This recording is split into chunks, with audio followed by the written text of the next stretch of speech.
नमस्कार दोस्तों, मैं सौरभ अग्निहोत्री। स्वागत है आप सभी का हमारे यूट्यूब चैनल में। जैसा कि आप सब जानते हैं कि प्रायद्वीपीय भारत जो है वह कितना महत्वपूर्ण है हमारे भारत के लिए या फिर भारत की अर्थव्यवस्था के लिए, तथा कितना इसका आर्थिक महत्व है हमारे भारत की अर्थव्यवस्था को बढ़ाने के लिए, ये सारी चीज़ें हम देखते हैं आज। तो उस कड़ी में हम बताना चाहेंगे कि हम बात कर रहे हैं इंडियन ज्योग्राफी की। तो इंडियन ज्योग्राफी में हम आज पढ़ेंगे प्रायद्वीपीय भारत के अंतर्गत कर्नाटक के पठार की। तो कर्नाटक का पठार कितना महत्वपूर्ण है प्रायद्वीपीय भारत के अंतर्गत या फिर भारत की अर्थव्यवस्था के लिए, साथ ही साथ भारत के लिए कितना महत्वपूर्ण है कर्नाटक का पठार, वो आज हम देखते हैं। तो सबसे पहले ये जानना जरूरी होता है कि कर्नाटक का पठार जो होता है इसका निर्माण कब हुआ है। तो कर्नाटक का पठार जो है इसका निर्माण प्राचीन आर्कियन युग की संरचना के तहत हुआ था, तथा यहाँ पर कुडप्पा और धारवाड़ क्रम की संरचनाएं पाई जाती हैं। साथ ही यहाँ पर विंध्यन क्रम की संरचनाएं भी देखी गई है। ठीक है।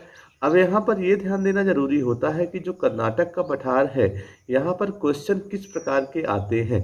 तो कर्नाटक के पठार में अगर बात करें मेंस की, तो यहाँ पर 3 प्रकार के क्वेश्चन आते हैं कि कर्नाटक के पठार का धरातलीय वर्णन कीजिए, या फिर कर्नाटक के पठार का आर्थिक महत्व समझाइए, या फिर कर्नाटक के पठार में खनिजों का वर्णन कीजिए। इस प्रकार के क्वेश्चन आ सकते हैं। तो एक क्वेश्चन और आता है भौगोलिक वर्णन कीजिए, और भौगोलिक वर्णन पे क्वेश्चन आ सकता है प्रीलिम में। तो कर्नाटक के पठार की अगर हम बात करें तो सबसे पहले हमको ये जानना जरूरी होता है कि कर्नाटक का जो पठार है उसके पूर्व में कौन है, उसके पश्चिम में कौन है, उसके उत्तर में कौन है और उसके दक्षिण में कौन है। कि कर्नाटक के पठार के अगर हम उत्तर की बात करें तो महाराष्ट्र का पठार देखा गया है और रायलसीमा का पठार देखा गया है। कर्नाटका के पठार के पश्चिम में अगर हम बात करें तो पश्चिमी घाट, और कर्नाटका के पठार में यहाँ पर शेषाचलम की पहाड़ियाँ, उसके अलावा यहाँ पर आपको गोल्डफील्ड और यहाँ पर बेंगलोर का पठार और मैसूर का पठार भी देखने के लिए मिलता है। और यहीं पे अगर हम बात करें तो बेंगलोर के दक्षिण में आपको मेलागिरी की पहाड़ियाँ मिलती हैं। मेलागिरी आप लोग ना सुने होंगे, नीलगिरी सुने होंगे, लेकिन मेलागिरी की पहाड़ियाँ बहुत कम सुनने के लिए मिलती हैं। ठीक है। एक प्रकार से कह सकते हैं कि एक प्रकार का एलिफेंट कॉरिडोर के तहत आता है ये मेलागिरी की पहाड़ियाँ, जो कि तमिलनाडु में स्थित है। ठीक है। तो यहाँ पर आपको मैंने बताया है कि बेंगलोर का पठार जो है, मैसूर का पठार, शेषाचलम की पहाड़ियाँ, बाबा उदान की पहाड़ियाँ, उसके अलावा आपका कोलार गोल्ड फील्ड, और ये सारी चीज़ें यहाँ पर आपको देखने के लिए मिलती हैं। इसकी उत्तरी सीमा आपको महाराष्ट्र का पठार और रायलसीमा का पठार, पश्चिमी सीमा पश्चिमी घाट से मिलकर के बना हुआ है। तो हमने क्या देखा कि जो कर्नाटक का पठार है तो खनिजों में अपनी अलग ही प्रधानता रखता है। यहाँ पर धात्विक और अधात्विक खनिज पाए जाते हैं, क्योंकि हमने यहाँ पहले ही बताया है आपको कि यहाँ पर आर्कियन युग की संरचना से यह निर्मित हुआ है, और यहाँ पर कडप्पा धारवाड़ क्रम की संरचनाएं पाई जाती हैं। साथ ही साथ विंध्यन क्रम की संरचनाएं भी पाई जाती हैं। तो जब कडप्पा धारवाड़ क्रम की संरचनाएं पाई जाती हैं, अर्थात यहाँ पर लौह अयस्क, मैग्नीज, तांबा, उसके अलावा चूना पत्थर आदि यहाँ पर देखे गए हैं। तो अगर हम बात करें लौह अयस्क जो है कहाँ से यहाँ पे उत्खनित किया जाता है, तो लौह अयस्क के महत्वपूर्ण खदानें जो हैं उनमें से आपका चिकमंगलूर, शिमोगा, कुद्रेमुख, बेल्लारी, हासपेट, धारवाड़ आदि प्रमुख हैं।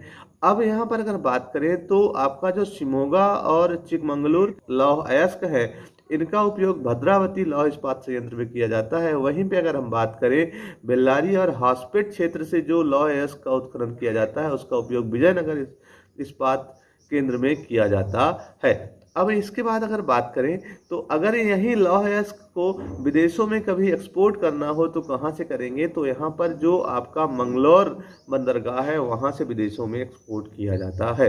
वहीं अगर बात करें कर्नाटक के पठार में तो मैग्नीज का भी व्यापक भंडार देखा गया है। तो अब मैग्नीज का उत्पादन कहाँ से होता है, तो बेल्लारी, हासपेट, धारवाड़, शिमोगा आदि ऐसी कई क्षेत्र हैं जहाँ से मैग्नीज का उत्पादन होता है। उसके अलावा अन्य जिलों में भी कई भंडार देखे गए हैं। और तांबे के अगर भंडार की बात करें तो तांबा जो है मुख्यतः चिकमंगलूर, चित्रदुर्ग, बेल्लारी आदि प्रमुख क्षेत्रों से उत्खनित किया जाता है। उसके अलावा अगर यहाँ पर देखें तो कर्नाटक के पठार का जो पूर्वी भाग होता है वह है गोल्ड फील्ड के नाम से जाना जाता है, अर्थात यहाँ पर कोलार तथा हट्टी की खदानों से सोने का उत्पादन होता है।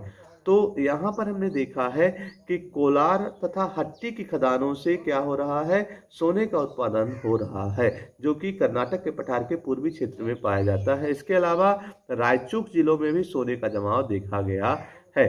वहीं पे इस पठार पर आधात्मिक खनिजों में से चूना पत्थर, चीनी मिट्टी, पायराइट, फायर क्ले, एस्बेस्टास आदि के भी जमाव देखे गए हैं। इस पठार पर अगर ध्यान देंगे तो चित्रदुर्ग हो गया, रायचूक हो गया, इन क्षेत्रों से आपको चूना पत्थर, वहीं बेंगलुरु, हासपेट से चीनी मिट्टी आदि का उत्पादन होता है। कर्नाटक के पठार पर तो कृषि आधारित उद्योग के साथ साथ खनिज आधारित उद्योगों का भी विकास हुआ है, जिसके तहत हमने आपको बताया कि यहाँ पर लौह इस्पात उद्योग में जहाँ विजयनगर और भद्रावती लौह इस्पात संयंत्र देखे गए हैं, उसके अलावा यहाँ पर ऑटोमोबाइल और बात करें तो व्हील और एक्सेल फैक्ट्री, रेलवे कोच फैक्ट्रियां भी देखी गई हैं, इंजीनियरिंग उद्योग भी देखे गए हैं। साथ ही साथ यहाँ पर अब देखें तो खाद्य प्रसंस्करण उद्योग भी बहुत अधिक मात्रा में देखे गए हैं। उसके अलावा कृषि संयंत्र जैसे मैसूर, बेंगलोर, धारवाड़ आदि स्थानों पर देखा गया है।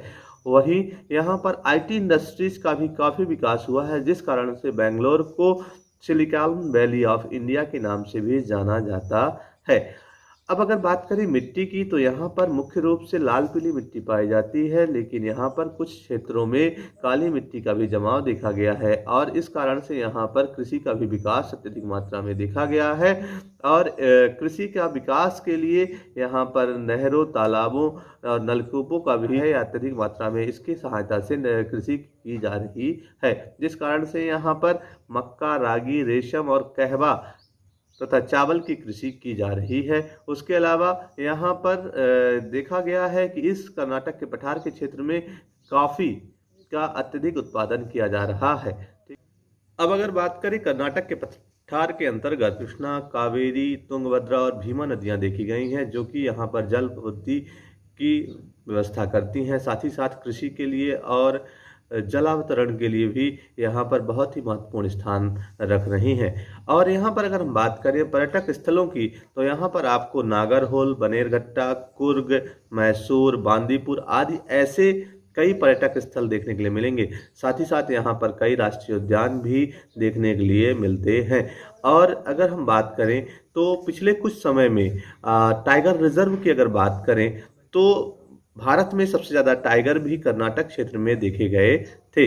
उसके बाद अभी मध्य प्रदेश ने अपना फिर से पहला स्थान बना लिया है, टाइगर स्टेट के लिए जाना जाने लगा है, लेकिन उसके पहले कर्नाटक अपना स्थान रख रहा था। तो यह एक प्रकार से बहुत ही महत्वपूर्ण स्थल भी है। तो कर्नाटक के पठार की अगर हम बात करें तो यहाँ पर जो है उष्णकटिबंधीय पर्णपाती वन पाए जाते हैं, जहाँ पर चंदन, साल, सागौन आदि प्रकार के वृक्ष भी देखने के लिए मिलते हैं।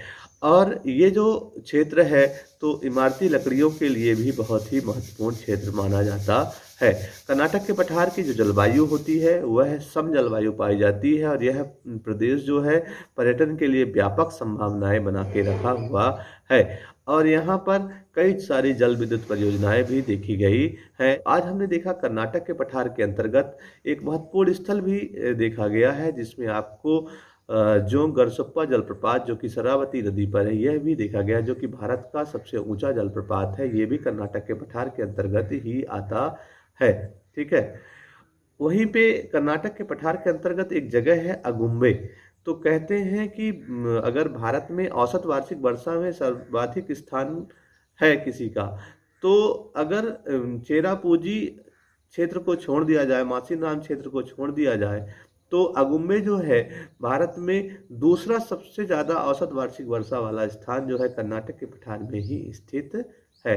ठीक है। तो हमने आज कर्नाटक के पठार के बारे में जाना है, धारवाड़ क्रम की संरचना देखी, यहाँ पे हमने कुडप्पा विंध्यन क्रम की संरचना भी देखी, हमने यहाँ पर कई सारे लौह इस्पात संयंत्र भी देखे। उसके अलावा हमने यहाँ पर आपको कई नदियाँ बताई। ठीक है। और कई ऐसे महत्वपूर्ण स्थल बताए हैं जो कि भारत के लिए बहुत ही ज़्यादा स्थान रखते हैं। उसके अलावा हमने यहाँ पर आपको बाबा बुदान की पहाड़ियाँ, मेलागिरी की पहाड़ियाँ, शेषाचलम की पहाड़ियाँ, ठीक है? ये सारी चीज़ें, मैसूर का पठार, इनके बारे में बताया है कि कैसे कर्नाटक के पठार में ये अपना स्थान रखती हैं, ठीक है? तो अच्छे से पढ़ लीजिए और साथ ही साथ हमारे चैनल को सब्सक्राइब ज़रूर करिएगा। धन्यवाद।